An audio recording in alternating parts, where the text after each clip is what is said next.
Hello hi नमस्कार, स्वागत है आप सभी का मैग्नेट ब्रेन्स के आईआईटी जेईई और नीट चैनल पे। जी हाँ, आज हम बात करने जा रहे हैं हमारे लेक्चर 7 जो कि होगा ग्राफ पे बेस्ड। देखो भाई, बेसिक मैथमेटिक्स जब हम पढ़ते हैं तो हमने हर एक चीज को थोड़ा बहुत पढ़ा बेसिक लेवल पे। एडवांस लेवल पे हमें नहीं पढ़ना है, यहाँ पे हम बल बेसिक लेवल पे पढ़ेंगे, जैसा नाम बोलते हैं बेसिक मैथमेटिक्स, है ना। तो क्या क्या पढ़ा? ट्रिग्नोमेट्री के बारे में पढ़ा, सीक्वेंस एंड सीरीज के बारे में पढ़ा, बाइनोमियल थ्योरम क्या होता है ये समझा, डिटर्मिनेंट कैसे सॉल्व करते हैं, फिर एक्सपोनेंशियल, लॉगरिथम, ये सारी बातें करी ना हम लोगों ने। फिर डिफरेंशिएशन, इंटीग्रेशन, कैलकुलस में आ गए थे हम लोग। फाइनली अब ग्राफ के बारे में थोड़ा बहुत आइडिया ले लेते। ग्राफ जब मैं आपको पढ़ाऊंगा तो मेरा मकसद सिर्फ इतना सा होगा कि इक्वेशन दिखाऊंगा। जैसे सर्कल है तो सर्कल की इक्वेशन क्या होती है, पैराबोला है उसकी इक्वेशन क्या होती है। इससे क्या मिलने वाला है हम लोगों की, जब फिजिक्स में आगे जाके आप फॉर्मूलाज डिराइव करोगे या कुछ भी आप फाइंड आउट करोगे तो इक्वेशन के फॉर्मेट में आया वो।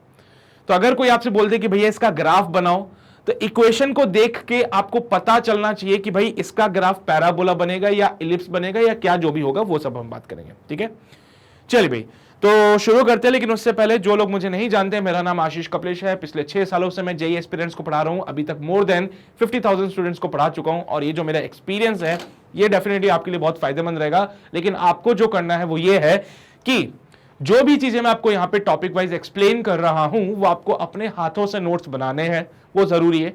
डीपीपीज आपको सॉल्व करनी है, हर लेक्चर के बाद आपको डीपीपी मिलेगी, उसको सॉल्व कीजिए, वो जरूरी है। कोई क्वेश्चन में अगर डाउट आता है तो उसका वीडियो सॉल्यूशन भी मैं आपको प्रोवाइड करा रहा हूं, तो आप उसको भी जरूर देखिए। अपार्ट फ्रॉम दिस आप इसके चैप्टर वाइज एमसीक्यूज कीजिए, जो मैं आपको बेसिकली प्रैक्टिस क्वेश्चंस के नाम से करा रहा हूं, उसको आप सॉल्व कीजिए। उसके अलावा आप प्रीवियस ईयर क्वेश्चंस को सॉल्व कीजिए, वो भी मैं करा रहा हूं। ऐसा करने से क्या होगा कि हमारा ये जो चैप्टर है फुली कंप्लीट हो जाएगा और लास्ट टाइम पे हमारे ऊपर ज्यादा बर्डन नहीं रहेगा। जब एग्जाम पास आता है ना तो बहुत बर्डन होता है, हे भगवान अभी तो पीवाईक्यू भी करने हैं, हे भगवान अभी तो प्रैक्टिस क्वेश्चंस भी करने हैं। तो मैं ये चीजें साथ साथ करा रहा हूं तो दैट आपके एग्जाम टाइम पे ज्यादा बर्डन आपके ऊपर ना रहे फिर। ठीक है, तो बस जो भी बातें मैं यहाँ पे बोलता जा रहा हूं, जो भी चीजें मैं यहाँ पे सॉल्व कराता जा रहा हूं, उसको बस आपको शिद्दत से फॉलो करना है। जो भी मैं आपको बोलूं तैयारी करने के लिए बस वैसे ही तैयारी करो, आपका सिलेक्शन 100% होगा। ठीक है, चलिए भाई शुरू करते हैं ग्राफ से। और इसमें जो सबसे पहला ग्राफ आता है बेटा वो स्ट्रेट लाइन का कर्व आता है। ठीक है, स्ट्रेट लाइन अगर हमारे पास आती है तो उसके लिए क्या इक्वेशन होती है, क्या क्या करेंगे, कैसे होगा, सब कुछ मैं बताता हूं। y इक्वल्स टू mx सबसे सिंपलेस्ट इक्वेशन होती है बेटा किसी भी स्ट्रेट लाइन के लिए, y इक्वल्स टू mx, जहां पे ये जो है m जो होता है बेटा वो स्लोप को रिप्रेजेंट करता है। जब मैं बोलता हूं y इक्वल्स टू mx, जब मैं बोलता हूं y इक्वल्स टू mx तो मुझे एक ऐसी लाइन की इक्वेशन मिलती है, equation of a line passing through origin, passing through origin. अब ये कैसे पता चला सर आपको कि ओरिजिन से पास हो रही है?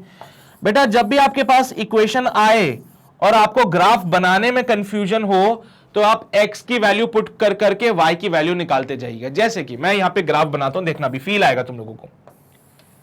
ये x एक्सिस हो जाएगा, यहां पे ये y एक्सिस हो जाएगा। थोड़ी देर के लिए मान लीजिए कि जो स्लोप है हमारे पास 2 है, मान लीजिए कि स्लोप हमारे पास 2 आया। If so y equals to 2x is the equation, y equals to 2x is the equation. अगर मैं x की जगह 0 पुट करूं तो y क्या मिलेगा मुझे?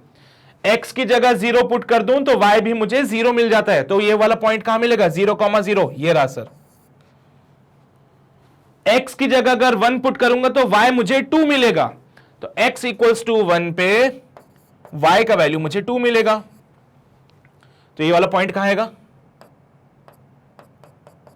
ये रहा सर ये पॉइंट। x की जगह अगर 2 पुट करूंगा तो y मुझे 4 मिलेगा। तो बिल्कुल सही बात है सर, y यहां पे 4 होगा, यहां पे मुझे कहीं पे 2 मिलेगा। ये वाला पॉइंट कहां आएगा? ये देखो मैच करा रहा हूं मैं, है ना। अच्छा ये तो सर आप पॉजिटिव साइड जा रहे हो, जरा नेगेटिव साइड भी आओ। x की जगह अगर मैंने माइनस का 1 पुट किया, x की जगह अगर माइनस का 1 पुट किया तो y का वैल्यू बनेगा 2 इंटू माइनस का 1। x की जगह माइनस 1 पुट कर दूं तो y मिलेगा 2 इंटू माइनस का 1 माइनस का 2। So your point comes out be here minus का 2। ये कहां मिलेंगे? ये देखो इधर। ठीक है, तो बेटा अगर इन सारे पॉइंट्स को जोड़ते हुए एक लाइन अगर आपने बना दी, इन सारे पॉइंट्स को जोड़ते हुए एक लाइन अगर आपने बना दी तो आपको जो मिलेगा वो क्या होगा बेटा? It's a equation of the straight line. ठीक है, थोड़ा देख लेना ऊंच नीच। तो क्या हुआ बेटा, इन सारे पॉइंट्स को जोड़ते हुए एक पॉइंट यहां पे जुड़ गया, एक पॉइंट यहां पे जुड़ गया, एक पॉइंट यहां पे जुड़ गया, सारे पॉइंट्स को जोड़ते हुए एक सीधी लाइन जाती है जो ओरिजिन से पास होती है। तो क्या मैं बोलूं y equals to M x, y equals to M x is the equation of a line passing through the origin. हां सर, एक लाइन की इक्वेशन जो कि ओरिजिन से पास हो रही है वो हम लिखेंगे y equals to M x से। बेटा यहां पे स्लोप कितना है, 2 है, यहां पे मान लीजिए स्लोप हमारा 2 है। तो बेटा स्लोप कैसे पता चलता था, आपको याद है हम क्या बोलते थे, सर स्लोप बताता है ढलान, इस लाइन की ढलान कितनी है, इस लाइन की ढलान कितनी है। तो ढलान कैसे बताएं सर, हम क्या करते हैं, ये हमारा हॉरिजॉन्टल होता है, ये वाला पार्ट हमारा हॉरिजॉन्टल है ना, ये वाला जो डॉटेड वाला पार्ट है बेटा ये हमारा क्या हो जाएगा, हॉरिजॉन्टल हो जाएगा। तो हॉरिजॉन्टल से देखते हैं कितना एंगल बनाया है इसने, हॉरिजॉन्टल से चेक करेंगे कितना एंगल बनाया है। भाई जितना ज्यादा एंगल उतनी ज्यादा ढलान, जितना कम एंगल उतनी कम ढलान। क्या बात है सर, पहाड़ी देखी है तुमने, पहाड़ी, हाँ सर बिल्कुल, वादियां देखी हमने तो, है ना। चलो भाई पहाड़ी देखी होगी, पहाड़ को तुम देखते हो, एक छोटा सा पहाड़ होता है, उसकी ढलान कम होती है तो उसका एंगल कम होता है। एक पहाड़ देखोगे बिल्कुल एकदम सर ऊंचा पहाड़ है एकदम, है ना, खड़ा पहाड़ है, उसका ढलान ज्यादा होती है, मतलब एंगल ज्यादा होता है तो उसकी ढलान भी ज्यादा होगी, है ना। रिलेट करते हैं इसको हम लोग by using the equation m equals to tan theta. बेटा एक रिलेशन बनता है m equals to tan theta का, और यहां से हम लोग स्लोप फाइंड करते हैं। क्या फाइंड करेंगे, स्लोप। तो बेटा स्लोप का फॉर्मूला बनता है m equals to tan theta, slope का फॉर्मूला बनेगा m equals to tan theta. यहां तक सब समझ आती है ना बातें अच्छे से। So m equals to tan theta is the equation, is the formula for the slope. Slope find करने का तरीका ये है, इक्वेशन ये दे रखी थी, मैंने इस इक्वेशन के बारे में लिखा कि ये एक इक्वेशन है लाइन की जो कि ओरिजिन से पास होती है। आपको कैसे पता, तो मैंने बोला ठीक है, मान लो थोड़ी देर के लिए कि m का वैल्यू 2 हो गया, मान लिया सर थोड़ी देर के लिए m का वैल्यू 2, तो इक्वेशन बनती है y इक्वल्स टू 2x। अब इस इक्वेशन में x की जगह 1 पुट करूंगा तो y 2 मिलेगा, x की जगह 2 पुट करूंगा तो y मुझे 4 मिलेगा, x की जगह -1 पुट करूंगा तो y मुझे -2 मिलेगा। ये पॉइंट्स मुझे मिलते गए, इन पॉइंट्स को जोड़ा तो देखा एक लाइन बनी जो कि ओरिजिन से पास हो रही थी। तो आगे से इस बात का ध्यान रखना कि मान लो तुम्हारे पास सवाल आ जाए कि सर जस्ट समझा रहा हूं बस, है ना, एग्जाम्पल के तौर पे मान लो f equals to ma, find the graph, make the graph for f versus a।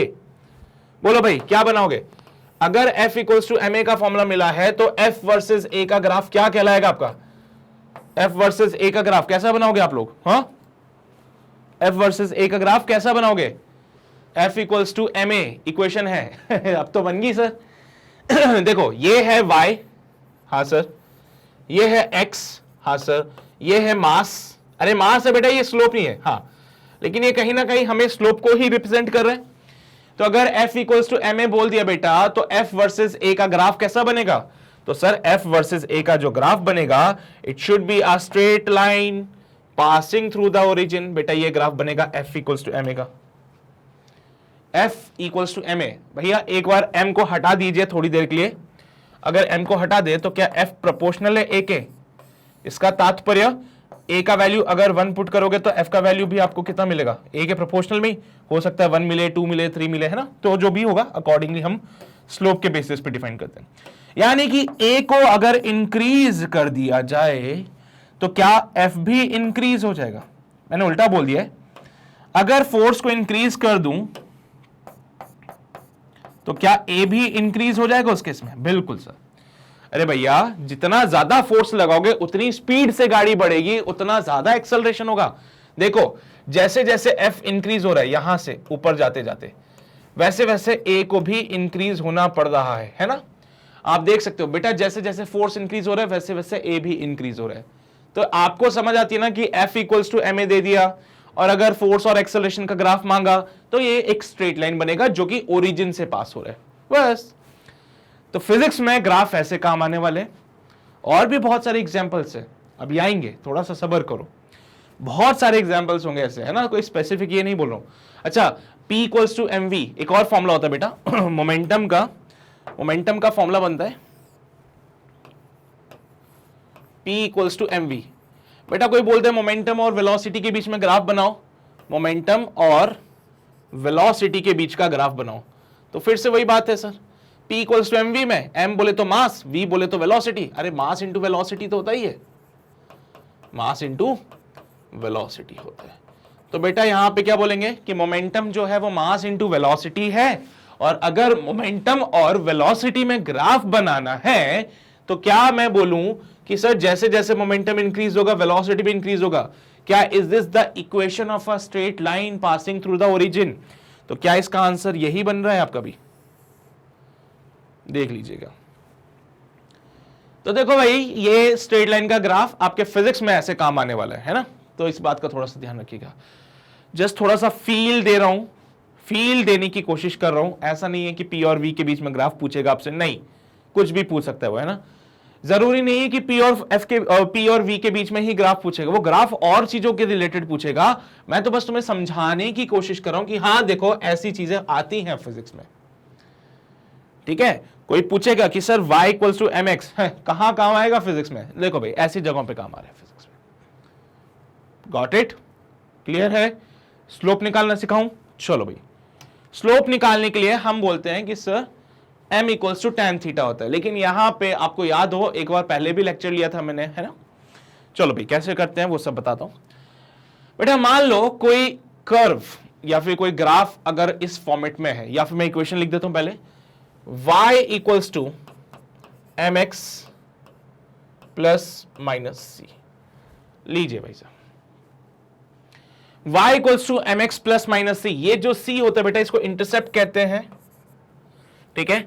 तो पहले आपकी equation y equals to M x होती थी, लेकिन आज उसमें c या तो प्लस होगा या फिर माइनस होगा। क्या मतलब है प्लस माइनस c का? ये कहता है कि अब आपका जो ये ग्राफ होगा या जो कर्व बनेगा या जो स्ट्रेट लाइन होगी वो ओरिजिन से पास नहीं होने वाली। कैसे?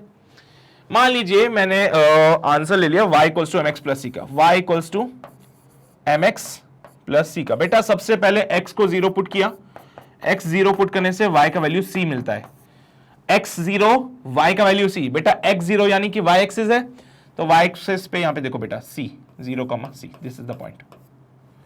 यहां पे x, अरे भैया y एक्सिस पे x हमेशा 0 होता है, y एक्सिस पे x हमेशा 0 होता है, तो y एक्सिस पे ये पॉइंट कहां मिलेगा? c। ये देखो काट दिया इसको।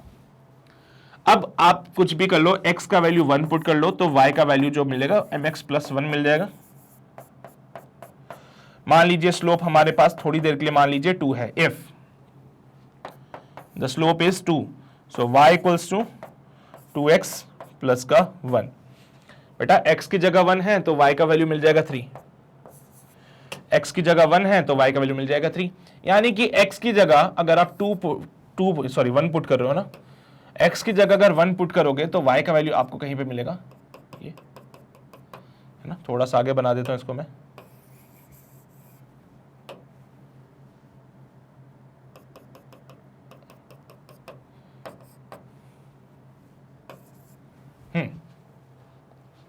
ठीक है। यहां पे 0,1 हो जाएगा, ऐसे करके ग्राफ बनेगा। मतलब कि अब ये जो लाइन थी वो ओरिजिन से पास नहीं हो रही। पहले क्या होता था, x को 0 करने से y भी 0 हो जाता था, लेकिन इस बार y 0 नहीं हुआ है। अगर y 0 नहीं हुआ दैट मींस x और y दोनों एक साथ 0 नहीं हो सकते। बेटा पहले तो क्या हो रहा था, x 0 किया तो y भी 0 हो जाता था, तो हमारे पास x, y को लिखते थे 0,0, तो ये रिप्रेजेंट करता था ओरिजिन को, है ना। तो पहले तो बोलते थे कि जो लाइन है वो ओरिजिन से पास हो जाती है, लेकिन आज ऐसी कोई बात नहीं चल रही बेटा, आज ऐसी कोई बात नहीं हो रही है। आज इन्होंने बोला कि अगर x 0 हो जाएगा तो y हमारा c के बराबर हो जाएगा, तो 0,c कोऑर्डिनेट बनता है जहां से लाइन पास हो सकती है। 0,c से लाइन पास हो रही है, बाकी फिर अलग पॉइंट्स आप पुट करके देख सकते हो, ठीक है। यहां पे देखो बेटा, इसके लिए अगर मैं ग्राफ बनाऊं, इक्वेशन लिखूं, चलो इक्वेशन लिखना भी सिखाता हूं तुम्हें, ग्राफ देख के कैसे इक्वेशन लिखते हैं। y equals to M x, बेटा देखो ऊपर काट रहा है, ऊपर काट रहा है मतलब पॉजिटिव y में काट रहा है, इसलिए प्लस का c, पॉजिटिव y में काटा है इसलिए इसके कोऑर्डिनेट बनेंगे 0, प्लस का c। तो आंसर में यहां पे इक्वेशन जब आप लिखोगे प्लस का c लिखोगे। लेकिन स्लोप निकालने की प्रक्रिया जो तुमसे कहती थी, याद है तुम्हें कुछ? स्लोप निकालना सिखाया था मैंने, फाइंडिंग स्लोप कैसे किया था, याद होगा? कब पॉजिटिव होता है, कब नेगेटिव होता है? मैंने क्या बोला था कि अगर हमारे पास एक लाइन हो गई या फिर कोई ग्राफ होगा, तो इसमें आपको एक चीज चेक करनी थी, इसमें आपको एक चीज चेक करनी थी कि अगर अगर अगर अगर कोई लाइन ऐसे जा रही है ना, चलो मैं एक काम करता हूं, यहीं से निकाल देता हूं, ठीक है। तो आपने देखा कि यहां पे इस लाइन ने जो एंगल बनाया है विद द एक्स एक्सिस, क्योंकि एंगल हमेशा कहां से मेजर किया जाता था? एक्स एक्सिस से। कौन सा वाला? पॉजिटिव वाला। एंगल हमेशा कहां से मेजर किया जाएगा? पॉजिटिव एक्स एक्सिस से। और बोल दिया गया कि अगर कोई लाइन पॉजिटिव एक्स एक्सिस से पास हो रही, सॉरी कहीं से भी पास हो रही है, कोई लाइन पास हो रही है, और अगर पॉजिटिव एक्स एक्सिस से इस लाइन ने एंगल जो बनाया, ध्यान से सुना, ये कोई लाइन है पॉजिटिव एक्स एक्सिस से जो इसने एंगल बनाया, अगर वो एंगल 90 डिग्री से छोटा है, सो उस केस में tan थीटा पॉजिटिव हो जाएगा। क्यों tan थीटा पॉजिटिव क्यों हुआ? अरे भाई साहब, थीटा 90 डिग्री से छोटा है। कौन सा क्वाड्रेंट? First quadrant. क्या फर्स्ट क्वाड्रेंट में सब पॉजिटिव होते हैं? जी सर, बिल्कुल। तो अगर थीटा 90 डिग्री से छोटा है तो फर्स्ट क्वाड्रेंट होगा, फर्स्ट क्वाड्रेंट में tan पॉजिटिव होता है बेटा, उस केस में स्लोप भी कैसा हो जाएगा? पॉजिटिव हो जाएगा। तो हमेशा ध्यान रखो, ऐसा वाला जो लाइन बनेगा उसका स्लोप बनेगा पॉजिटिव, लेकिन वहीं पे अगर मान लो ऐसे कुछ कर्व आ जाए तो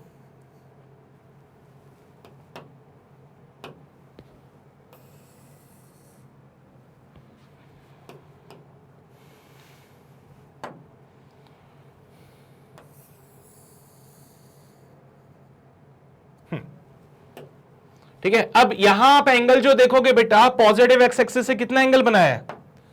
यहां जब आप एंगल देखोगे तो पॉजिटिव एक्स एक्सिस से कितना एंगल बनाया है? थीटा। क्या ये 90 डिग्री से बड़ा है? जी सर, बिल्कुल। क्या ये थीटा 90 डिग्री से बड़ा है? पहले थीटा 90 डिग्री से छोटा था, आज जो थीटा हमें मिला है सर वो 90 डिग्री से बड़ा है। 90 डिग्री से बड़ा है मतलब कहां, कौन से क्वाड्रेंट में किया ये एंगल? बेटा ये एंगल 90 डिग्री से बड़ा है, कौन से क्वाड्रेंट में आ चुका है? सेकंड वाले क्वाड्रेंट में सर। सेकंड क्वाड्रेंट में क्या बेटा tan पॉजिटिव होता है कि नेगेटिव होता है? सेकंड क्वाड्रेंट में सर tan थीटा जो होगा वो नेगेटिव हो जाएगा। दैट मींस इस केस में जो स्लोप होगा बेटा वो नेगेटिव होगा। मतलब अगर लाइन ने जो एंगल बनाया है with the positive x axis वो 90 डिग्री से कम है तो स्लोप पॉजिटिव होगा। अगर इसी लाइन ने पॉजिटिव एक्स एक्सिस के साथ जो एंगल बनाया है वो 90 डिग्री से ज्यादा हो जाए तो स्लोप नेगेटिव हो जाएगा।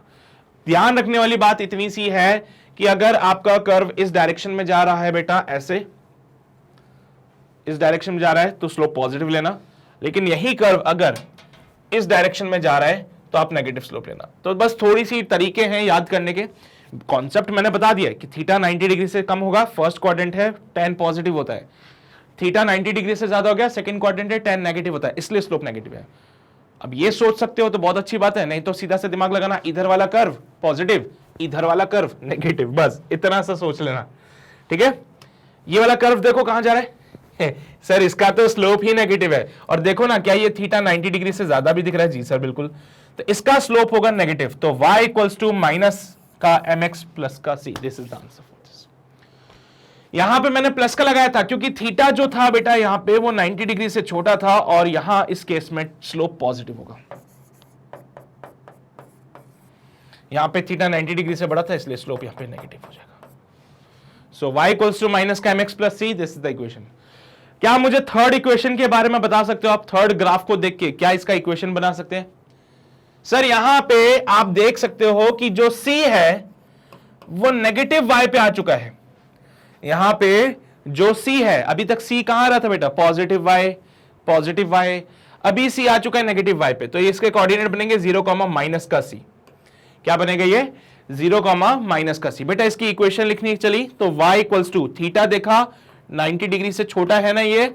जी सर, 90 डिग्री से छोटा है। और थीटा अगर 90 डिग्री से छोटा होता है तो स्लोप पॉजिटिव होता है, तो प्लस का mx पर c नेगेटिव है इसलिए माइनस का c। लीजिए भाई इक्वेशन बना दी मैंने, प्लस का mx माइनस का c, ये हमारे पास इक्वेशन आ गई। तो अगर आपको इक्वेशन पता है तो ग्राफ बनाओ, ग्राफ पता है तो इक्वेशन बनाओ। कर पाओगे ना ये काम तुम लोग? अब अगर आपको इक्वेशन पता है तो ग्राफ बनता है, ग्राफ पता है तो इक्वेशन बनती है, ये सब हम काम कर लेंगे अब। ठीक है, सवाल दे सकता हूं क्या इसमें तुम लोगों को? मैं सवाल दे सकता हूं क्या? नोट करना है? नोट कर लो, पहले इसको नोट कर लो भाई जल्दी से सभी लोग।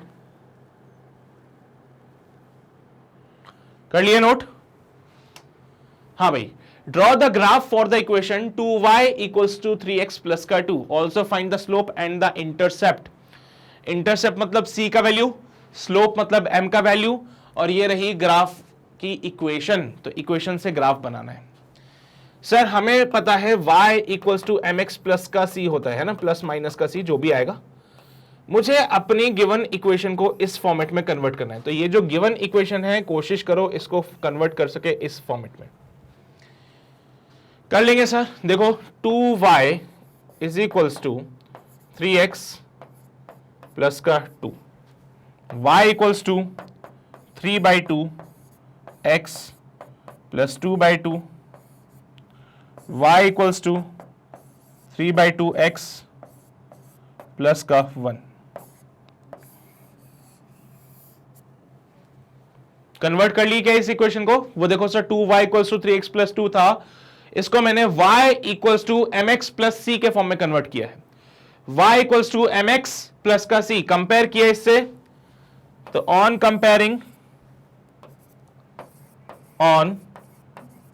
कंपेयरिंग जो स्लोप मुझे मिल रहा है वो है 3/2, जो इंटरसेप्ट मुझे मिल रहा है वो है प्लस का 1। बेटा ये c देखो प्लस का 1 है, स्लोप भी पॉजिटिव है, स्लोप पॉजिटिव है, इंटरसेप्ट पॉजिटिव है, क्या कहें भाई बोलो?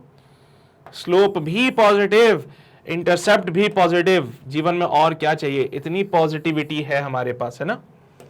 चलिए भाई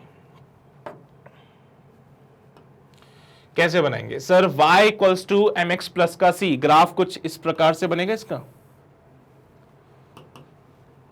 and this point is your 0,1। Intercept की बातें कर रहे हैं, इंटरसेप्ट की बातें कर रहे हैं। और यहां पे अगर y को 0 कर दो तो x का वैल्यू जो बनेगा वो कितना होगा बेटा? माइनस का 2/3। तो देखो यहां पे माइनस का 2/3, 0। y को 0 पुट करो, y को 0 पुट करने से x का वैल्यू माइनस का 1 और ये 2/3 आ जाएगा, तो माइनस का 2/3, 0। तो y 0 होने पे x का वैल्यू माइनस का 2/3, 0 मिलता है, x 0 होने पे y का वैल्यू प्लस का 1 मिलता है। ये हमने पॉइंट्स मार्क कर दिए, and this is the equation y equals to 3/2x plus का 1। खत्म कहानी, ग्राफ भी बना दिया और हमने इंटरसेप्ट्स भी फाइंड कर दिए। This will be a positive x axis, this will be a positive y axis. चलिए भाई नोट कर लीजिए इसको, नोट कर लो भाई। स्लोप फाइंड किया आपने, 3/2 आ रहा है। हाँ सर बिल्कुल, स्लोप हमने फाइंड कर लिया है, इट्स 3/2। समझ रहे हो बात को? इक्वेशन आ जाए तो ग्राफ बना पाओगे, ग्राफ आ जाए तो इक्वेशन लिख पाओगे। चलिए भाई आगे बढ़ते, एक और सवाल कर लो भाई। Draw the graph for the equation 2y plus का 4x प्लस का 2 equals to 0। Find the slope and the intercept. 2y plus का 4 प्लस का 2 इक्वल्स टू 0। देखो भाई क्या बनता है, हमारे पास एक ही इक्वेशन है, y equals to mx plus का c। कंपेयर करते हुए चलेंगे, कन्वर्ट करेंगे इस पूरी गिवन इक्वेशन को इस फॉर्मेट में। तो 2y प्लस का 4x प्लस का 2 इक्वल्स टू 0। सर x और c वाले टर्म एक साइड आते हैं, so 2y is equals to minus का 4x माइनस का 2, तो y इक्वल्स टू माइनस का 2x माइनस का 1। क्या ये इक्वेशन समझ आई सभी को? अरे भाई साहब 2 से डिवाइड कर दिया, 2 2 4, 2 1 2। चलिए भाई अब कंपेयर करते हैं। तो ये रही एक तो equation y equals to mx plus c वाली, तो इनको किया हमने आपस में कंपेयर। सो ऑन कंपेयरिंग क्या मिला मुझे? On comparing what I am getting is कि x जो स्लोप जो हमें मिलेगा इट विल बी माइनस का 2, इंटरसेप्ट जो हमें मिलेगा इट विल बी माइनस का 1। स्लोप m का वैल्यू माइनस का 2, c का वैल्यू माइनस का 1। हाँ हाँ हाँ सही है बिल्कुल। अच्छा अब ग्राफ भी बना ही लोगे इसका फिर तो, क्या ग्राफ नहीं बना पाओगे इसका? देखते सर, बन पाया तो अच्छी बात है, नहीं तो फिर आपके भरोसे, है ना।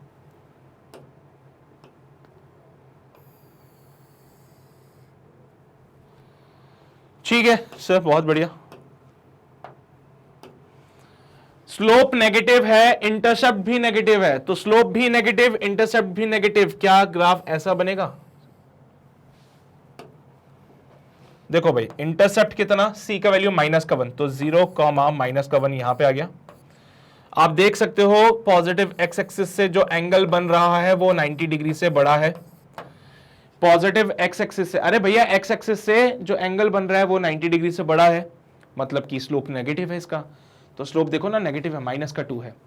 स्लोप नेगेटिव है, c माइनस का 1 था, x की जगह सॉरी y की जगह 0 पुट करूंगा तो x का वैल्यू बनेगा 1/2 माइनस का, तो 0 माइनस का 1/2 0। क्या पुट किया? अरे y की जगह 0 पुट करो, ये माइनस का 1 इधर आएगा, प्लस का 1, और ये माइनस का 2 नीचे आएगा, तो प्लस का 1 बाय माइनस का 2, माइनस का 1/2। लो भाई ये क्वेश्चन है, y equals to minus 2x minus 1, y equals to minus का 2x माइनस का 1। क्या यही ग्राफ बनाया था आपने भी? ओरिजिन से पास नहीं होगा भाई, हाँ ये दिमाग मत लगा लेना कि सर ओरिजिन से पास करा दूं। अगर आपने x को 0 पुट किया तो y भी 0 होना चाहिए। अगर आपने x को 0 पुट किया और y भी 0 हुआ, then only it passes through origin, then only it passes through origin।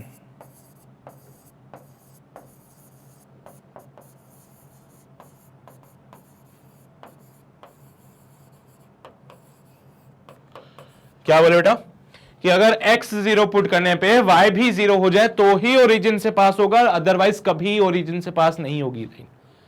ठीक है, तो x इक्वल्स टू 0 करने पे अगर y 0 होता है तो ही ओरिजिन से बातें जाएगी, अदरवाइज बातें ओरिजिन से पास नहीं होती, ये लाइन ओरिजिन से पास नहीं होगी।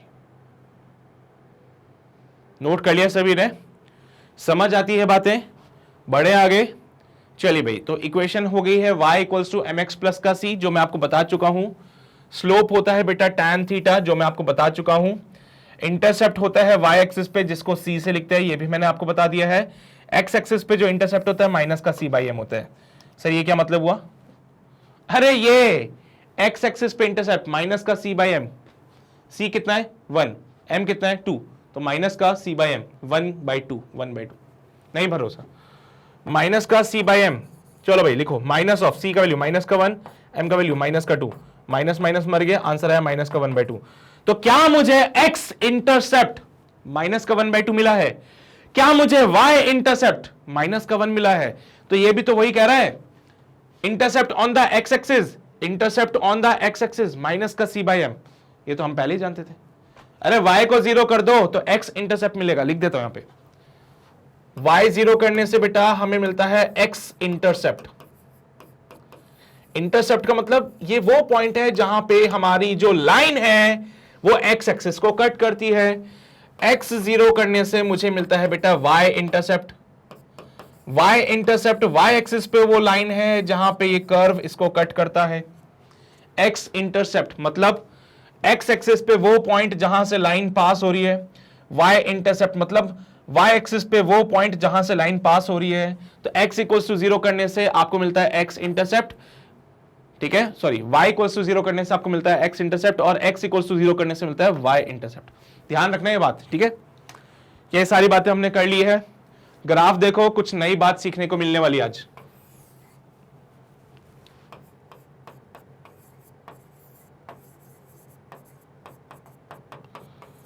ग्राफ को देखना, कुछ नई बात सीखने को मिलेगी आज।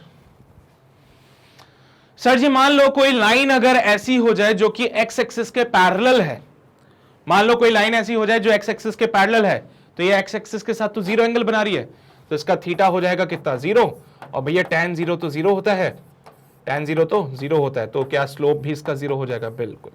तो अगर कोई लाइन x एक्सिस के पैरेलल है तो उसका स्लोप 0 हो जाता है। इसको नोट करो जल्दी से, ठीक है। अच्छा, इसकी इक्वेशन कोई पूछ ले कि भाई इक्वेशन क्या बनती है, तो फिर क्या करोगे? हाँ ठीक है, y इक्वल्स टू 2, अरे y equals to mx plus का c, m यहां पे 0 है तो 0 प्लस का c इज द y, और y इक्वल्स टू बन जाता है c।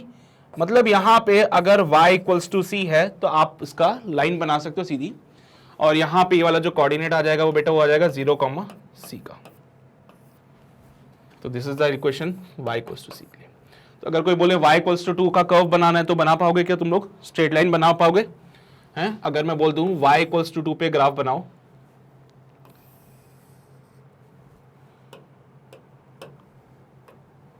तो क्या मैं बोलूं ये this is the line for y equals to 2? क्या मैं बोलूं this is the line for y equals to minus का 2? सोच के बताना मुझे, क्या ये y इक्वल्स टू 2 के लिए बात सही रहेगी? क्या ये y इक्वल्स टू माइनस 2 के लिए बात सही रहेगी? खुद ही सोचो तुम लोग। ऊपर है पॉजिटिव y एक्सिस, नीचे है नेगेटिव y एक्सिस, इधर है पॉजिटिव x एक्सिस, इधर है नेगेटिव x एक्सिस। तो क्या यहां पे this point will be 0, 2? Yes sir. क्या दिस पॉइंट इज 0, माइनस का 2? जी बिल्कुल सर। तो क्या ये y इक्वल्स टू 2 की लाइन है? क्या ये y इक्वल्स टू माइनस 2 की लाइन होगी? बिल्कुल होगी सर। बहुत बढ़िया, शाबाश। यहां पे दोनों ही लाइनों का जो स्लोप होगा बेटा वो कितना है? इसका स्लोप 0, इसका भी स्लोप 0 है। बहुत ही शानदार। इसी में एक और ज्ञान बताने जा रहा हूं मैं आप लोगों को, जरा गौर फरमाइएगा। मान लो कोई कर्व अपने पास ऐसा दे दिया, ग्राफ है, ठीक है, ठीक है, और इसमें कोई लाइन ऐसी बना दी जाए, ये वाली। इसका स्लोप कितना होगा? इसका स्लोप कितना होगा? इस लाइन का स्लोप कितना होगा? सर इस लाइन को थोड़ा सा आगे खिसका दें और एक बार चेक करें तो ये यहां पे देखो कितना 90 डिग्री का एंगल बना रहा है। ये जो लाइन है ये यहां पे एक्स एक्सिस के साथ 90 डिग्री बना रहा है, यानी थीटा 90 है, और थीटा 90 होने की वजह से जो स्लोप होगा m equals to tan theta, m is equals to tan 90, और tan 90 कितना होता है? इन्फिनिटी। तो इसका जो स्लोप होगा वो क्या हो जाएगा? इन्फिनिटी हो जाएगा। इसका जो स्लोप होगा वो क्या हो जाएगा? इन्फिनिटी हो जाएगा। इसका जो स्लोप होगा वो क्या हो जाएगा? इन्फिनिटी होगा। इसका जो स्लोप होगा वो क्या हो जाएगा? अरे सीढ़ी अटक गई, इन्फिनिटी हो जाएगा। ठीक है, तो इस बात को नोट कर लीजिएगा कि अगर कोई लाइन एक्स एक्सिस के पैरेलल है तो स्लोप 0 है, अगर कोई लाइन एक्स एक्सिस के परपेंडिकुलर है तो उसका स्लोप इन्फिनिटी हो जाएगा। कोई लाइन जिसका स्लोप 0 है वो एक्स एक्सिस के पैरेलल होगी, कोई लाइन जिसका स्लोप इन्फिनिटी है वो एक्स एक्सिस के परपेंडिकुलर होगी। नोट कर लेना, ये वाली बात बहुत काम आती है आगे।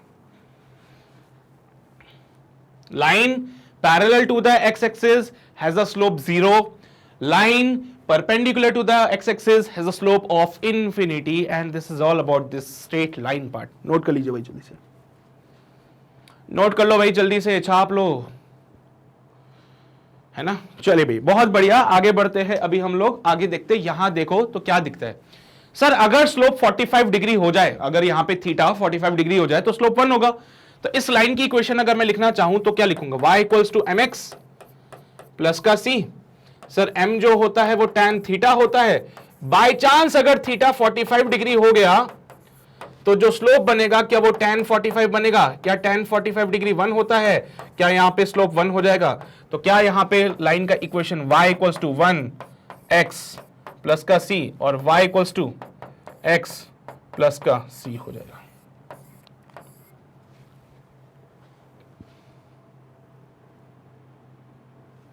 Got it, got it, got it. देख लो भाई, एंगल के ऊपर है पूरी पिक्चर। अगर एंगल पता है तो इक्वेशन लिखना कोई बड़ी बात नहीं है। मान लो ये इसको यहां पे y इंटरसेप्ट है बेटा, मान लिया 0,2। मान लो y इंटरसेप्ट है 0,2, तो लाइन की इक्वेशन क्या बन जाएगी? If c equals to 2 then line की इक्वेशन क्या बन जाएगी? y equals to x plus 2। अगर 3 हो जाएगा तो x प्लस 3, 4 होगा x प्लस 4, ब्ला ब्ला ब्ला, चलता जाएगा कहानी आगे। समझते हो ना बात को? समझते हो ना बात को? चलो भाई नोट कर लो।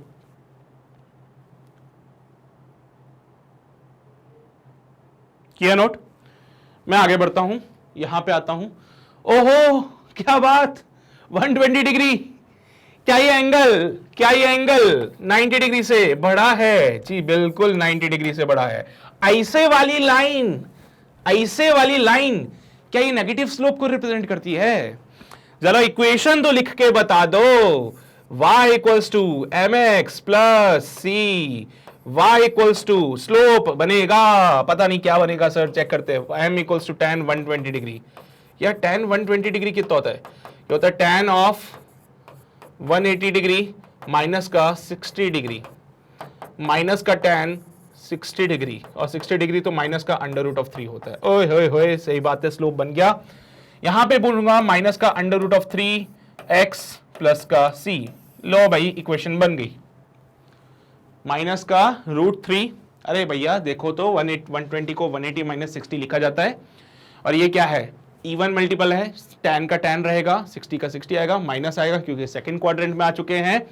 सेकंड क्वाड्रेंट में tan नेगेटिव होता है तो माइनस का रूट 3, तो लिख दिया m की जगह माइनस का रूट 3 x प्लस c। चलिए भाई, उम्मीद करता हूं भी समझ आ रही होगी, है ना? स्लोप पता है, इंटरसेप्ट पता है, तो कहानी कुछ भी दे दिए जाए हम कर लेंगे। भैया मान लो यहां पे इंटरसेप्ट हमारा 3 हो गया।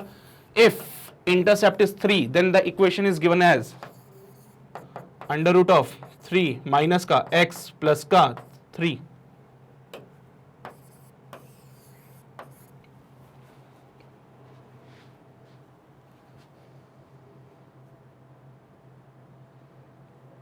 समझ तो आ गया होगा भी, है ना? समझ तो आ ही गया होगा भी। अरे इतनी सी तो बातें समझ आ गई होगी, छाप भी लिया होगा तुम लोगों ने। क्या बढ़े आगे बढ़ते हैं। ये वाला देखो बेटा, अगर दो लाइन है और दोनों ने सेम एंगल बना दिया तो दोनों का स्लोप सेम हो जाएगा। दो लाइन है, अगर दोनों लाइनों ने सेम एंगल बना दिया तो दोनों का स्लोप सेम हो जाएगा। स्लोप डिपेंड कर रहा है कि एक्स एक्सिस के साथ क्या एंगल बनता है। स्लोप किस पे डिपेंड करेगा? एक्स एक्सिस के साथ क्या एंगल बनाता है, उसके बेसिस पे आप स्लोप को डिफाइन कर दोगे। दो लाइनें थी सर, पहली लाइन ने थीटा एंगल बनाया एक्स एक्सिस के साथ, दूसरी लाइन ने भी थीटा एंगल बना दिया एक्स एक्सिस के साथ। ओहो, दोनों का थीटा है तो दोनों का टैन थीटा भी बराबर हो जाएगा। दोनों के थीटा अगर बराबर है तो दोनों के टैन थीटा बराबर हो जाएंगे, और अगर दोनों के टैन थीटा बराबर है तो दोनों का स्लोप भी तो बराबर होगा ना। चलिए भाई, ये सारी बातें तो समझ आ ही गई होगी। आगे बढ़ते हैं। And now let's talk about the circle. बेटा सर्कल के लिए मैं आपको, देखो फिजिक्स में जो हमारे काम आता है वो किस तरीके से काम आता है ये मैं बताना चाहता हूं। मान लो आपने कुछ सॉल्व किया, कुछ भी इक्वेशन आपने सॉल्व करी और वो इस फॉर्मेट में आ गई। मान लो कोई बॉडी है, उसका मोशन आप डिफाइन कर रहे थे, किसी बॉडी का मोशन डिफाइन करते करते आपको ये इक्वेशन मिल गई। ठीक है, मैंने बोला मैं चल रहा हूं भाई, मैं चल रहा हूं, बताओ मेरी इक्वेशन तुमने सॉल्व करी, ये आ रही है। मैं चल रहा था और मेरी इक्वेशन तुम्हें अगर ये मिल गई तो तुम क्या मुझे बोल सकते हो कि सर आप सर्कल में चल रहे थे? मैं चल रहा हूं, मैंने बोला भैया मेरे मोशन के लिए कुछ बताओ, इक्वेशन बताओ। तुमने सॉल्व किया, कैसे किया पता नहीं, पर तुमने सॉल्व किया। सॉल्व करते करते बाय चांस अगर तुम्हें ये इक्वेशन मिल गई तो क्या तुम बोलोगे कि सर आप सर्कुलर मोशन कर रहे थे? आप क्या कर रहे थे? सर्कुलर मोशन कर रहे थे। ऐसा ही एक कॉन्सेप्ट आता है बेटा प्रोजेक्टाइल मोशन में, इक्वेशन ऑफ ट्रेजेक्ट्री भी निकालते हैं हम लोग। इक्वेशन ऑफ ट्रेजेक्ट्री ये हर जगह काम आता है बेटा। क्या होता है इक्वेशन ऑफ ट्रेजेक्ट्री? ट्रेजेक्ट्री मतलब पाथ, जिस रास्ते पे चल रहे हैं। मान लो जिस रास्ते पे मैं चल रहा हूं उसकी इक्वेशन तुम्हें ये मिली। मान लो जिस रास्ते पे मैं चल रहा हूं उसकी इक्वेशन तुम्हें ये मिली, तो इस इक्वेशन को देख के क्या बोलोगे कि मैं सर्कुलर पाथ फॉलो कर रहा था, मैं सर्कल में चल रहा था। याद रहेगी बातें। अगर मेरी इक्वेशन ऑफ ट्रेजेक्ट्री मतलब इक्वेशन उस रास्ते का जिस पे मैं चल रहा था। अब मैं चलता हूं तो कोई पैटर्न फॉलो करूंगा, जैसे कि अभी मैं स्ट्रेट लाइन पे चल रहा हूं, फिर अगर मैं ऐसे घूमने लग जाऊं तो अभी मैं सर्कुलर मोशन कर रहा हूं, है ना? तो ये वो बातें हैं बेटा। तो ये जो पाथ मैं फॉलो कर रहा हूं उसके लिए इक्वेशंस लिखी जाती है, known as equation of trajectory. By chance अगर इक्वेशन ये मिल गई तो समझ जाना मैं एक ऐसे सर्कुलर मोशन कर रहा हूं कि मेरा जो सेंटर है वो ओरिजिन पे आएगा। अगर ये इक्वेशन मिलती है तो मैं समझ जाऊंगा कि मैं एक ऐसे सर्कुलर मोशन पे चल रहा हूं, ऐसा सर्कुलर मोशन कर रहा हूं जिसका सेंटर ओरिजिन पे आएगा, जिसका सेंटर ओरिजिन पे आएगा।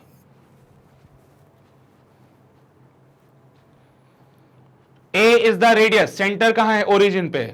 मान लो सॉल्व करते करते तुम्हें ये वाली इक्वेशन मिली बेटा, अगर सॉल्व करते करते तुम्हें ये दूसरी वाली इक्वेशन मिल गई तो तुम इससे क्या तात्पर्य निकालोगे? सर x का स्क्वायर, y का स्क्वायर, r का स्क्वायर, अभी भी सर्कुलर मोशन कर रहे हो आप। x का स्क्वायर प्लस y का स्क्वायर इक्वल्स टू r का स्क्वायर, अभी भी सर्कुलर मोशन कर रहे हो, लेकिन इस बार सेंटर ओरिजिन नहीं है। ऊपर वाले केस में तो सेंटर पे, सेंटर कहां था बेटा? इस वाले केस में तो सेंटर कहां आ रहा था? At origin. इस वाले केस में सेंटर कहां आ रहा था? At origin. लेकिन इस वाले केस में सेंटर हमारा ओरिजिन नहीं होगा। तो इस केस में सेंटर कहां होगा? x के साथ क्या लिखा है? a, y के साथ क्या लिखा है? b। तो इस केस में सेंटर हमारा a, b पे आएगा बेटा। सेंटर हमारा कहां आ जाएगा? a, b पे आ जाएगा। इस केस में सेंटर कहां था? ओरिजिन पे। इस केस में सेंटर कहां है? a, b पे।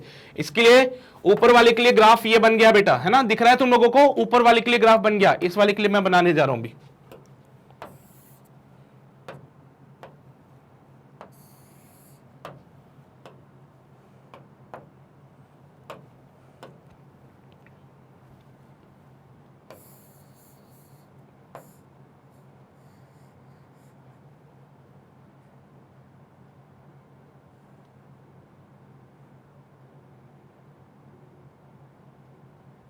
ठीक है, ठीक है। तो क्या बोले? x को 0 करोगे तो सिर्फ y मिलेगा, जहां पे x 0 होगा तो वहां सिर्फ y मिलेगा। उसके हिसाब से हमको डिफाइन करना है इसको। इसका सेंटर कहां रहेगा बेटा इस बार? इसका सेंटर रहेगा a, b पे। इसका सेंटर कहां रहेगा? a, b पे। हाँ, ये छुएगा नहीं, कुछ ऐसे पॉइंट्स बना लेना जहां पे बिना टच हुए भी निकले। तो जैसे x को 0 पुट किया, मतलब y पे कहां टच कर रहा है तो y की वैल्यू निकाल लेना, y को 0 पर। ठीक है। तो यहां पे अगर सेंटर ओरिजिन पे नहीं है तो सेंटर यहां पे है बेटा, तो उसके लिए इक्वेशन ये वाली बनेगी। फिर उसके लिए इक्वेशन ये वाली बनेगी। याद रखना, सर्कल की इक्वेशन याद रखोगे, और सर्कल की इक्वेशन के साथ साथ ये भी याद रखोगे कि अगर कहीं पे फिजिक्स में इक्वेशन ऑफ ट्रेजेक्ट्री अगर ऐसी मिल गई तो समझ जाना पार्टिकल सर्कुलर पाथ पे चल रहा है। फिजिक्स में अगर कहीं पे इक्वेशन ऑफ पाथ, रास्ते की इक्वेशन ऐसी कुछ मिल गई कहीं पे, तो समझ जाना कि जो ऑब्जेक्ट चल रहा था वो सर्कल में चल रहा था। समझ गए ना बात को? छाप लो इसको, छाप लो भाई इसको छाप लो इसको। बढ़े आगे। अगला आता है बेटा एलिप्स। एलिप्स फिजिक्स में कहां काम आएगा? गोल, पहले सर्कल था ना बेटा, सर्कल को पकड़ के थोड़ा सा दबा दिया। देखो भाई, ये सर्कल था ना, इसको पकड़ के थोड़ा सा दबा दिया, इसको पकड़ के जैसे ही दबाया ना, क्या बन गया? ऐसा बन गया। इसको कहते हैं एलिप्स। ओवल शेप है ये। क्या है ये? ओवल शेप है। क्या बोलते हैं बेटा इसको? ओवल शेप, है ना? अंडे की तरह आकार होता है इसका, एग की तरह। चलिए भाई बेटा, जब भी हमसे कोई एलिप्स की बात करता है तो मैंने सर्कल में क्या देखा? सर्कल में देखा सर, इधर की डिस्टेंस जो देखोगे वो भी a है, इधर की डिस्टेंस देखोगे वो भी a है, इधर की डिस्टेंस देखोगे वो भी a है, इधर की डिस्टेंस देखोगे वो भी a है। कहीं की भी डिस्टेंस निकालो वो आपके रेडियस के बराबर ही आएंगी।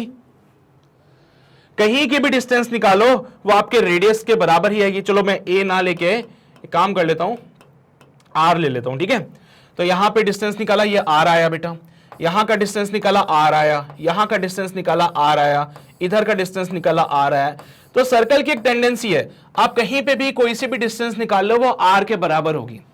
लेकिन जब आपने इसको पकड़ के ऐसे दबा दिया तो अब ये r नहीं रहा, अब ये अलग अलग हो गया है।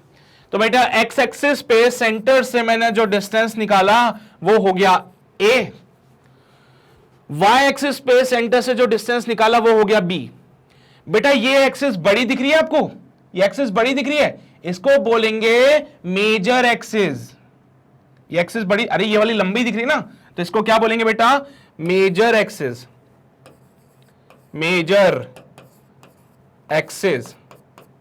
ये वाली एक्सिस छोटी दिख रही है ना बेटा, इसको बोलेंगे माइनर एक्सिस। Minor axis. ये जो a है वो मेजर एक्सिस का आधा है। मेजर एक्सिस की लेंथ कितनी होगी बेटा? 2a। माइनर एक्सिस पे कितनी होगी 2b। अब आप देख रहे हो ओरिजिन से लेके एक एंड तक, ओरिजिन से लेके एक एंड तक डिस्टेंस है a। ये जो है बेटा ये बताता है सेमी, सेमी मतलब आधा, पूरा नहीं आधा, मेजर एक्सिस को। बेटा मेजर एक्सिस 2a होता है, a बोले तो semi major axis, minor axis 2b होता है, b बोले तो semi minor axis, semi minor axis. ठीक है, तो ये बात समझोगे है ना। अच्छा, इसके अलावा एक इलिप्स में एक और पॉइंट होता है, वो कहलाता है फोकस। ठीक है, इलिप्स में एक और पॉइंट होता है बेटा जिसको कहते हैं फोकाई या फिर फोकस। मैं इलिप्स बना देता हूं अलग से एक यहां पे।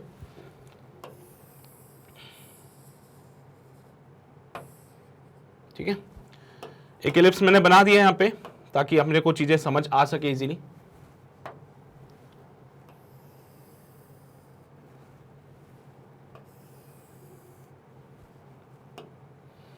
ठीक है,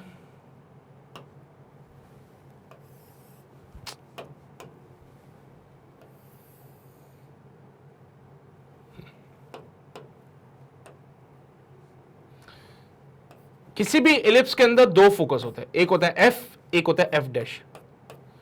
किसी भी इलिप्स के अंदर दो फोकस होंगे बेटा, एक होता है एफ, एक होता है एफ डैश। सेंटर से बेटा यहां पे ओरिजिन वाला पार्ट है, यहां से फोकस की जो डिस्टेंस होगी दैट इज कॉल्ड सी। यहां से फोकस की जो डिस्टेंस होगी दैट इज कॉल्ड सी। तो दो फोकस के बीच का डिस्टेंस हो जाएगा 2c। इन्होंने यही बात बोली है बेटा, F and F dash are the foci, दोनों के बीच का डिस्टेंस हो गया 2c। रिलेशन किया है कि c जो होता है under root of a square minus b square होता है। बेटा a क्या था सेमी मेजर एक्सिस, b क्या था सेमी माइनर एक्सिस। यहां पे आप देखोगे तो ये f आता है और ये डिस्टेंस कहलाता है बेटा c। यहां पे आता है f फोकस और ये डिस्टेंस है c, ये c है, ये a है, ये b है। बेटा रिलेशन बोलते हैं c is equal to under root of a square minus का b स्क्वायर। नोट करने वाली बातें हैं ये। तो ओरिजिन से लेके बाहर एंड तक जो डिस्टेंस है that is called the semi major axis, जो कि एक्स एक्सिस पे चल रहा था। ओरिजिन से लेके ऊपर तक या फिर मैं नीचे तक ही ले लेता हूं, this is called your B, known as the semi minor axis. C A B में रिलेशन है बेटा C equals to under root of A square minus B square, ये एलिप्स के लिए होता है। ठीक है, एलिप्स के लिए इक्वेशन जो बनती है x square divided by a square, क्योंकि एक्स एक्सिस पे जो डिस्टेंस आ रही वो ए है, plus y square divided by b square is equals to 1। बेटा इसी इक्वेशन में अगर ए और बी बराबर हो जाए, if a equals to b equals to r, तो इक्वेशन हो जाएगी x square by r square plus y square by r square is equals to 1। Solve करने पे बेटा ये बनता है x square plus y square equals to r square, x square plus y square equals to r square. बेटा ये तो circle की इक्वेशन है। हाँ, अगर किसी भी एलिप्स में ए और बी बराबर हो जाएं, किसी भी एलिप्स में ए और बी अगर बराबर हो जाएं तो वो बन जाता है सर्कल। समझ गए बात को, समझ गए ना बात को। अब इस एलिप्स में एक और कॉन्सेप्ट आता है बेटा एसेंट्रिसिटी का। ये एसेंट्रिसिटी क्या होती है? बेसिकली किसी भी कर्व में जो एसेंट्रिसिटी होती है वो ये रिप्रेजेंट करती है कि वो कर्व कितना ज्यादा है ना, कितना ज्यादा कर्वनेस है उसके अंदर। कर्वनेस मतलब कौन ज्यादा घुमावदार है, कौन कम घुमावदार है। कर्व का मतलब क्या होता है? घूमना, घुमावदार। तो एसेंट्रिसिटी जिसकी ज्यादा होगी उसका घुमाव कम होगा, एसेंट्रिसिटी जिसकी कम होगी उसका कर्व ज्यादा होगा।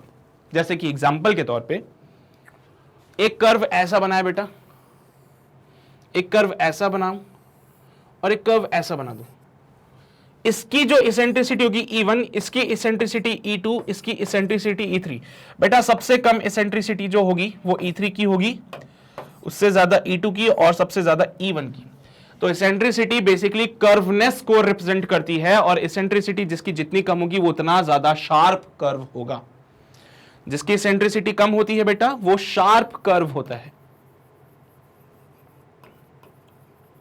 जिसकी एसेंट्रिसिटी ज्यादा होती है वो लेस शार्प कर्व होता है, लेस शार्प कर्व। लीजिए ये वाली बातें। तो पैराबोला अभी पढ़ेंगे, उसके लिए भी इसेंट्रिसिटी होती है, एलिप्स के लिए भी इसेंट्रिसिटी होती है, हाइपरबोला के लिए भी इसेंट्रिसिटी होती है। एलिप्स की जो इसेंट्रिसिटी होती है वो कम होती है बेटा, -1 से कम होती है। मतलब एलिप्स का जो कर्व होता है वो ज्यादा शार्प होता है। फिर इसके बाद पढ़ोगे पैराबोला। कौन बोला? पैराबोला। इसकी इसेंट्रिसिटी 1 होती है। मतलब जो पैराबोला बनता है बेटा वो एलिप्स के कंपैरिजन में थोड़ा कम शार्प होता है।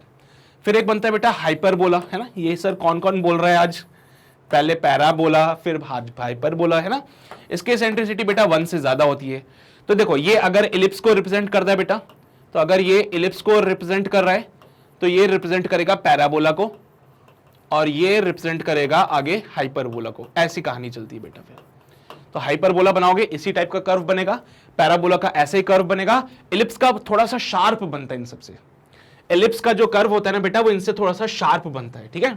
तो इस बात का ध्यान रखना। एसेंट्रिसिटी से किसी भी कर्व के कर्वनेस के बारे में पता चलता है कि वो कितना ज्यादा कर्व है ना, कितना शार्प कर्व है इसके अंदर। एसेंट्रिसिटी अगर कम है तो शार्पनेस ज्यादा है, एसेंट्रिसिटी अगर ज्यादा है शार्पनेस कम है।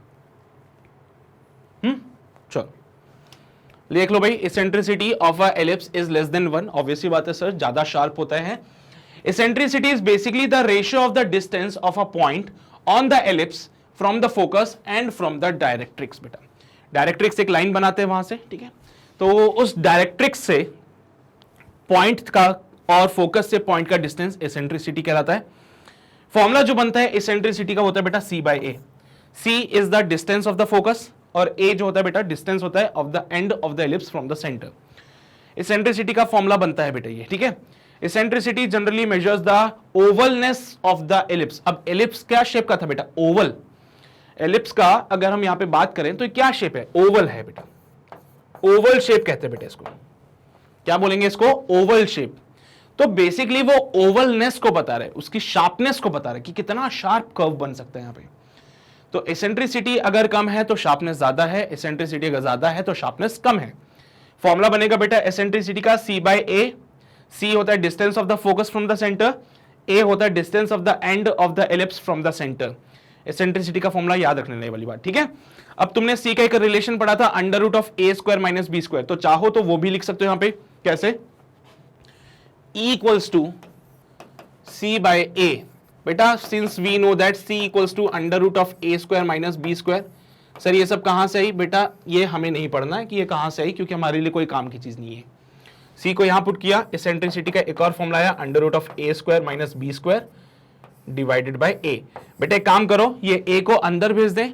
अगर किसी को अंडर रूट के अंदर भेजना है तो आपको उसका स्क्वायर करना पड़ेगा, पता है ना। स्क्वायर रूट के अंदर अगर आप किसी को भेजना चाहते हो तो उसका स्क्वायर कीजिए, तो हो जाएगा अंडर रूट पूरा A² - B² अपॉन A²। तो सॉल्व किया √1 - B² बाय A²। बेटा एसेंट्रिसिटी का एक नया फॉर्मूला हमें मिल चुका है जिसमें हमने एसेंट्रिसिटी को सेमी मेजर एक्सिस और सेमी माइनर एक्सिस के फॉर्म में डिफाइन किया है, ठीक है। तो अगर आपको मान लीजिए सेमी मेजर एक्सिस का लेंथ पता है, सेमी माइनर एक्सिस पता है, तो आप सीधा एसेंट्रिसिटी फाइंड कर सकते हैं। फिर सिंपल है बहुत ज्यादा।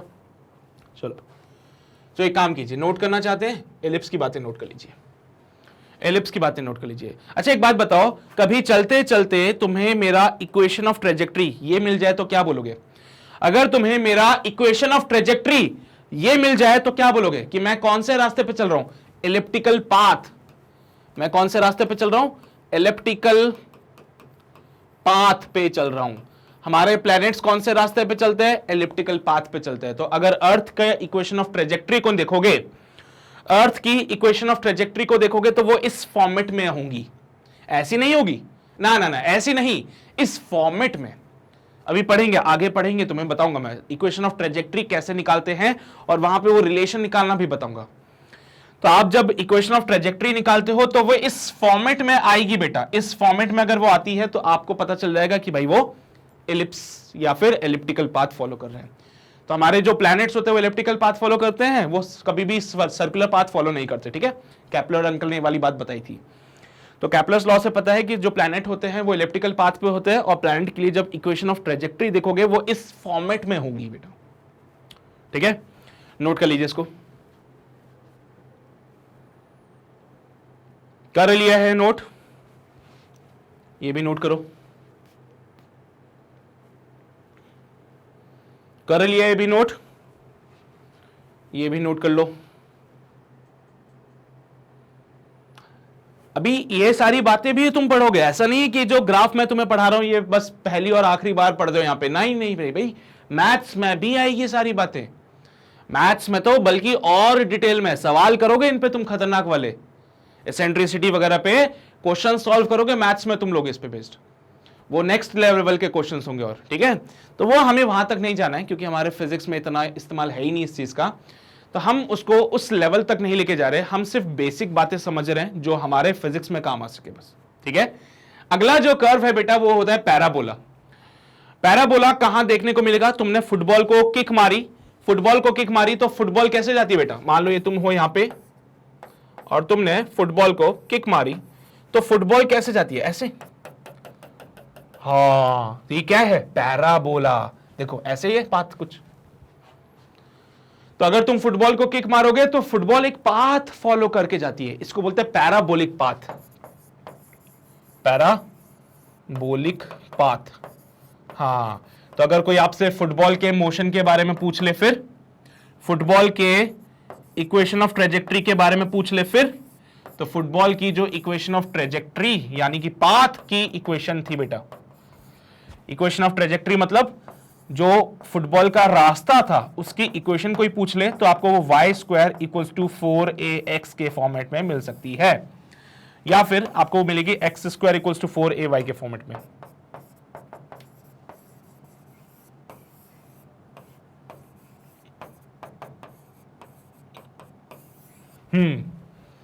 ठीक है, ये प्रोजेक्टाइल मोशन होता है बेटा, पढ़ेंगे इसके बारे में भी हम लोग। प्रोजेक्टाइल मोशन है ये, इसके बारे में अभी आएगा चैप्टर रखना। ठीक है, तो पैराबोला यहां पे बहुत ज्यादा काम आने वाला है। तो पैराबोला के लिए कुछ इक्वेशंस होती है। पहली इक्वेशन बेटा y square equals to 4ax, लेकिन यहां आप देखोगे तो कर्व ऐसा बनता है बेटा, कर्व ऐसा बनता है। देखो अगर आप इसको कंपेयर करो तो ये किसी का चेहरे की तरह दिख रहा है, किसी की स्माइल है ना, अरे ऐसी होती ना स्माइल, है ना, तो यहां पे भी ऐसे ही है बेटा। अगर आप इसको ऑब्जर्व करो तो आपको बेसिकली किसी के स्माइल की तरह दिखेगी।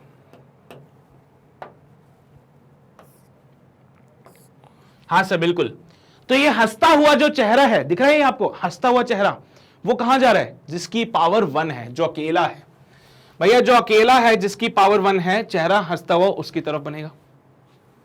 तो y square equals to 4x, x अकेला था, x का पावर 1 था, तो हंसता हुआ चेहरा कहां बन रहा है? x की तरफ बन रहा है। समझ रहे हो ना बात को? समझ रहे हो ना बात को? बाकी तुम पॉइंट्स को पुट करो, x का वैल्यू 1 पुट करोगे तो y का वैल्यू मिल जाएगा, x का वैल्यू 2 पुट करोगे y का वैल्यू मिल जाएगा, a का वैल्यू पता होता है बेटा। पैराबोला के पास भी फोकस होता है, फोकस हमेशा a, 0 पे रहेगा बेटा। वर्टेक्स होता है, अगर इक्वेशन ऐसी है तो इसका वर्टेक्स ओरिजिन पे आएगा हमेशा। अगर ऐसी इक्वेशन आपको कहीं पे मिलती है बेटा, ऐसी equation y square equals to 4ax, x square equals to 4ay, है ना, इस प्रकार की इक्वेशंस अगर आपको मिलती हैं तो उनका जो वर्टेक्स होता है यानी कि एकदम जो डॉट है ना, बिल्कुल एकदम किनारा वाला जो पॉइंट होता है, तो पैराबोला का एकदम जो टॉप वाला पॉइंट होता है बेटा, ये ओरिजिन पे रहता है। कब? अगर ऐसी इक्वेशंस देखने को मिले, y square equals to 4ax, x square equals to 4y, तो वर्टेक्स कहां रहेगा? ओरिजिन पे रहेगा। ओरिजिन से फोकस का डिस्टेंस a होता है, तो ये पहले इतना सा नोट करो, फिर हम आगे बढ़ते हैं। किया नोट सभी ने? बहुत बढ़िया। तो यार ये जो ग्राफ है ये बन गया y square equals to 4ax का। देखो भैया, जो अकेला है जिसका पावर 1 है, हंसता हुआ चेहरा उसकी तरफ बनेगा। मान लो इक्वेशन आ गई x equals to x square equals to 4ay, इसमें y का पावर 1 है तो हंसता हुआ चेहरा कहां बनेगा? ऊपर बनेगा। देखो यहां पे बन रहा है x square equals to 4ay, y का पावर 1 है ना, तो हंसता हुआ चेहरा देखो y की तरफ बन रहा है। हाँ सर बिल्कुल बन रहा है, हंसता हुआ चेहरा y की तरफ, है ना। यहां पे भी फिर से वही बात बेटा, वर्टेक्स देखो, यहां पे x को 0 पुट करोगे तो y 0 मिलेगा, या y को 0 पुट करने से x 0 मिलेगा। तो ऐसे केस में बेटा वर्टेक्स जो होता है वो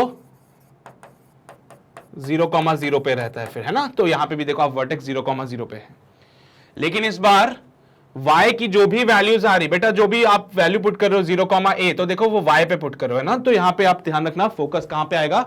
y पे आएगा। फोकस कहां पे आएगा? y पे आएगा, बस इस बात का ध्यान रखना। चलो भाई, मान लो कोई ऐसा केस आ जाए जिसमें y equals to 1 minus x square. बेटा अब इस केस में अगर आप x की जगह 0 पुट करोगे तो y का वैल्यू 1 मिलेगा, y का वैल्यू 0 नहीं मिल रहा है। इस बार x इक्वल्स टू 0 पुट करने पे y 1 मिल रहा है। दैट मींस जो वर्टेक्स होगा बेटा वो कहां होगा, 0,1 पे। वर्टेक्स कहां बनेगा, 0,1 पे। देखो ये रहा 0,1 point, this is your point 0,1। Focus यहां पे कहीं पे बनेगा बेटा, 0,a पे, है ना। फोकस यहीं कर बनेगा 0,a पे। वर्टेक्स कहां बन रहा है, 0,1 पे बन रहा है। तो ये मैंने वर्टेक्स बना दिया, फोकस यहां पे आ जाएगा। और ये कर्व देखो ऐसा वाला। क्यों सर जी, चेहरा किसकी तरफ बनेगा, y की तरफ, क्योंकि y का पावर कितना है, 1 है। तो हंसता हुआ जो चेहरा था वो देखो आप y की तरफ बन रहा है, y एक्सिस पे बन रहा है हंसता हुआ चेहरा। क्यों, क्योंकि y का पावर 1 था बेटा। जिसका पावर 1 है सिर्फ, अरे समझो ना, भेदभाव हो गया है यहां पे। भेदभाव कैसे हुआ, इसको तो पावर 2 दे दी है, इसको पावर 1 ही मिला, वो नाराज हो गया है, उसको खुश करना है। तो उसको खुश करो, y की तरफ स्माइली बनाओ। अब सर ये चीज आप नीचे की तरफ ग्राफ क्यों बना रहे हो, ऊपर की तरफ क्यों नहीं बना लिया, क्योंकि जैसे जैसे आप x की वैल्यूज पुट करते जाओगे y का वैल्यू आपको नेगेटिव मिलता जाएगा बेटा।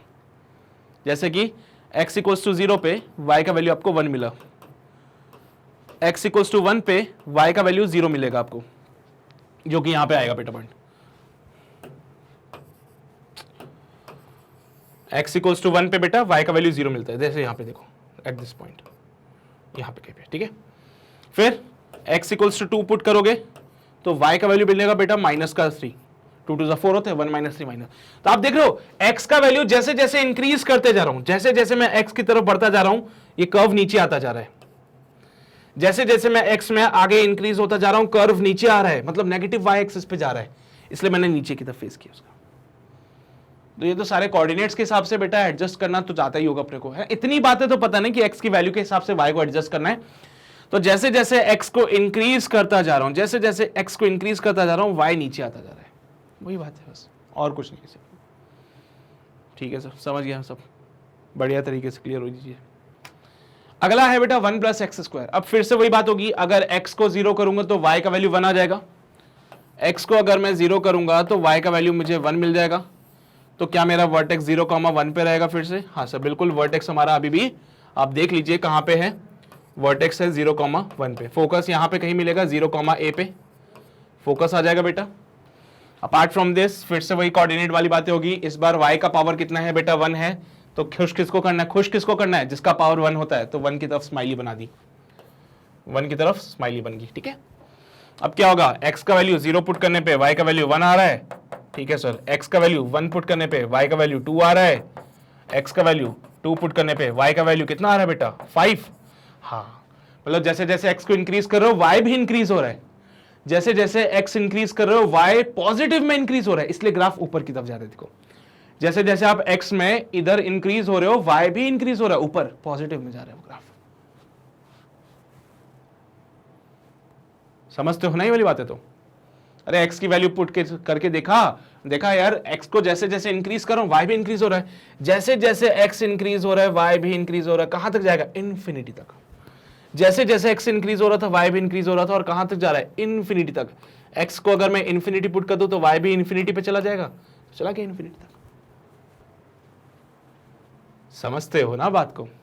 अच्छा सर ये इधर भी बना, अरे भैया x का वैल्यू माइनस का पुट करो, x का वैल्यू माइनस का 1, आंसर आज भी वही मिलेगा। x का वैल्यू माइनस का 2, आंसर वही मिलेगा। तो x का वैल्यू नेगेटिव में भी जाओगे तो भी आंसर वही मिलेगी, x का वैल्यू नेगेटिव में लेके जाओगे तो भी y पॉजिटिव आएगा, ऊपर की तरफ जाएगा। तो लो भाई, समझ रहे हो ना बात को। x की वैल्यू नेगेटिव रखो तो भी y पॉजिटिव ही मिलेगा तुम्हें, तो वो भी ऊपर तक जा रहा है, इन्फिनिटी तक जाएगा। ये सब कहां तक जाएगा, इन्फिनिटी तक। अच्छा सर इनका अगर कभी स्लोप निकालने को मिल जाए फिर क्या करोगे, कुछ नहीं, वही बात, इसका स्लोप निकालो बेटा। dy बाई dx दोनों तरफ डिफरेंशिएशन कर दिया, x के रेस्पेक्ट में 1 कांस्टेंट है, डिफरेंशिएशन 0, 2x हो जाएगा यहाँ पे। तो इसका स्लोप हो जाएगा बेटा 2x, this is the slope. Variable slope है बेटा इसका, ठीक है, समझते हैं हम बात। ही भी कांस्टेंट स्लोप थोड़ी है, x के हिसाब से वेरी कर रहा है। स्लोप निकालना है, डिफरेंशिएशन किया, स्लोप निकल गया। किसी भी, जैसे अब आपको सर्कल का भी स्लोप निकालना होता है तो स्लोप कैसे निकालोगे भाई, डिफरेंशिएशन करोगे, equals to zero equals to करोगे तो स्लोप मिल जाएगा। क्या बोला, ग्राफ में अगर आपको स्लोप निकालना है तो डिफरेंशिएशन कर दो, इक्वेशन का स्लोप मिल जाएगा। ठीक है, बढ़े आगे बेटा। इसके बाद एक और केस रहता है हमारे पास जो कि होता है हाइपरबोला का, जो कि आखिरी केस है अपने पास। अगर बाई चांस आपको equation x square by a square minus y square by b square equals to 1 मिल जाए तो आपका कर्व बनेगा बेटा ऐसा, ये वाला, ये जो ऑरेंज कलर से बनाया ना मैंने, हाँ ऐसा कर्व मिलेगा। इसको कहते हैं हाइपरबोला। एक तो था पैराबोला, एक हो जाएगा हाइपरबोला। ठीक है, तो बेटा यहां पे स्क्वायर है इसलिए दोनों कर्व बनाए मैंने। ठीक है, एक पॉजिटिव और एक नेगेटिव को रिप्रेजेंट करने के लिए। बेटा यहां पे भी दो फोकस होते हैं, जैसे पैराबोला पहले वहां पे एक सिंगल था, है ना, यहां पे दो है, तो इधर का फोकस एक इधर का फोकस, ये सेंटर वाला पार्ट हो गया बेटा। इनको वर्टेक्स, यहाँ पे देखो, आप देखो तो वर्टेक्स कहाँ है, a,0 पे है। वर्टेक्स कहाँ है, a,0 पे है। तो आप ये देख सकते हो कि वर्टेक्स यहाँ पे a,0 पे आ रहे हैं। अरे पता चलता है ना भाई, अगर मैं y को 0 कर दूं तो x का वैल्यू a मिलेगा। y को अगर मैं 0 कर दूं, यहाँ पे y को अगर मैं 0 कर दूं तो x का वैल्यू मुझे a मिलेगा। करके देखो, y को 0, y 0 हुआ, ये पूरा पार्ट 0 हो गया। X square equals to a square, x equals to x square equals to a square बन रहा था, तो x क्या बनेगा बेटा, प्लस माइनस का a। X square equals to a square है तो x क्या बनेगा, प्लस माइनस का a। तो देखो प्लस का a माइनस का a, वर्टेक्स हमें मिल गए, दो वर्टेक्स हमें मिल गए। तो ये हाइपरबोला के लिए, अगर आपके पास किसी पार्टिकल की इक्वेशन ऐसी आ जाए तो बोलना भैया हाइपरबोला बनेगा। ठीक है, अगर ऐसी क्वेश्चन आ जाए तो हाइपरबोला बनेगा। इसमें अगर a और b बराबर हो जाते हैं बेटा तो वो बनता है रेक्टेंगुलर हाइपरबोला। अगर a और b बराबर हो जाएं तो बनता है क्या, रेक्टेंगुलर हाइपरबोला। इक्वेशन बनती है एक्स स्क्वायर माइनस का y square equals to a square. Sir ये तो वो सर्कल की, ना ना ना ना भैया, सर्कल की ये नहीं बनती। सर्कल में प्लस आता है बीच में, अंतर समझ जाना बात को, बीच में प्लस आता है सर्कल में। तो ये दिमाग मत लगा लेना कि a और b बराबर कर दिए तो सर उससे तो ये सर्कल की, ना भाई, ये बनती है रेक्टेंगुलर हाइपरबोला। बेटा एक और केस मैं बना देता हूं, रेक्टेंगुलर हाइपरबोला में ही ये जो कर्व बनता है वो ऐसा बनता है, ये होता है बेटा रेक्टेंगुलर हाइपरबोला। ठीक है, तो रेक्टेंगुलर हाइपरबोला, ऐसा कर्व बना देना रेक्टेंगुलर हाइपरबोला के लिए। ठीक है, ऐसा कर्व बनेगा रेक्टेंगुलर हाइपरबोला के लिए। इसके लिए x inversely proportional to y वाली केस आ जाता है। ठीक है, x inversely proportional to y वाला केस आता है यहाँ पे, बस ज्यादा कुछ नहीं। हाइपरबोला बनाने के लिए बोले तो डिपेंड करता है कि वो कैसे कोऑर्डिनेट्स दे रहा है, उसके हिसाब से आपको एडजस्ट करना पड़ेगा। एक्स स्क्वायर अपॉन ए है तो x वाले पार्ट पे a को ही डील किया है। अगर x के साथ b आता तो यहाँ पे सारी b की बातें करता मैं, यहाँ पे अकॉर्डिंगली आप इसको चेंज कर सकते हो फिर से। ठीक है, अपार्ट फ्रॉम दिस इसने क्या बोला कि भाई साहब अगर a और b बराबर हो जाए तो ये बन कहलाता है रेक्टेंगुलर हाइपरबोला। इक्वेशन ये बनती है, ये ऐसे सॉल्व किया जाता है। ठीक है, बस इससे ज्यादा कुछ नहीं है। ये जो रेक्टेंगुलर हाइपरबोला है ये काम आएगा ग्रेविटेशन वाले चैप्टर में, जब आप रिलेशन बताओगे इनवर्स वाले, है ना। इनवर्स में जब भी कोई आता है तो बेटा उसके लिए आप रेक्टेंगुलर हाइपरबोला का कर्व बनाते हो। क्या बोले बेटा, इनवर्स में कोई भी रिलेशन आता है, जैसे कि मान लो ग्रेविटेशनल फोर्स के बारे में आप लोग जानते हो ना, ग्रेविटेशनल फोर्स के बारे में आप लोग जानते हो, it is G m1m2 divide by r square, है ना। तो यहां से देखो f इनवर्सली प्रोपोर्शनल है r स्क्वायर के, तो ऐसे केस में बेटा f वर्सेस r का कर्व बनाना होगा, f वर्सेस r का कर्व बनाना होगा तो वैसे ही बनेगा। ठीक है, तो इसे रेक्टेंगुलर हाइपरबोला फॉर्मेट, ये रेक्टेंगुलर हाइपरबोला के फॉर्मेट में बनता है। तो f और r इनवर्स में थे बेटा, इसलिए ये रिलेशन बन गया। इस बात का ध्यान रखिएगा, और कुछ भी नहीं है सिर्फ इसमें। ठीक है, इस बात का ध्यान रखना है, रेक्टेंगुलर हाइपरबोला कैसे बन रहा है, इनवर्स वाले रिलेशन में बनता है। सर्कल के लिए रिलेशन पता है, पैराबोला के लिए रिलेशन पता है। पैराबोला तो खैर अभी प्रोजेक्टाइल मोशन में पढ़ लोगे आप लोग, सर्कुलर मोशन आएगा वहां बता दूंगा उसके बारे में थोड़ा बहुत आपको। उसके अलावा स्ट्रेट लाइन मोशन मैंने आपको बता ही दिया, उससे रिलेटेड क्वेश्चन आएगा तो आप कर ही लोगे। पैराबोला बता चुका हूं मैं, और भी डिटेल वाली बातें होंगी तो बात कर लेंगे। इक्वेशन ऑफ ट्रेजेक्टरी कैसे आती है वो सब कुछ बताऊंगा, लेकिन ग्राफ में इससे ज्यादा कुछ भी नहीं है बेटा। स्लोप वगैरह निकालने होगा तो आपको डिफरेंशिएशन करना है। स्लोप निकालने के लिए मैं पहले भी 10 बार बोल चुका हूं, स्लोप निकालना है बेटा तो स्लोप निकालने के लिए आपको करना पड़ेगा इसका डिफरेंशिएशन। स्लोप निकालना है, डिफरेंशिएशन करिए, एरिया निकालना है, इंटीग्रेशन कीजिए, ये बस बात ध्यान रखना, बस और कुछ नहीं है। स्लोप निकालने के लिए डिफरेंशिएशन करोगे, एरिया निकालने के लिए इंटीग्रेशन करोगे, इससे ज्यादा कुछ है भी नहीं यहाँ पे। कोऑर्डिनेट्स पुट कर करके तुम चेक कर सकते हो कि हाँ तुम्हारे आंसर बनते हैं। तो एक काम करो, इसको नोट कर लो, हाइपरबोला पार्ट को, ऐसा कर्व बनेगा बेटे सा। चलो फिर आगे बढ़ो, ये एग्जाम्पल के तौर पे इसको लिख सकते हो, एग्जाम्पल है वो बेटा वो, और ये हमारा ज्ञान की बात।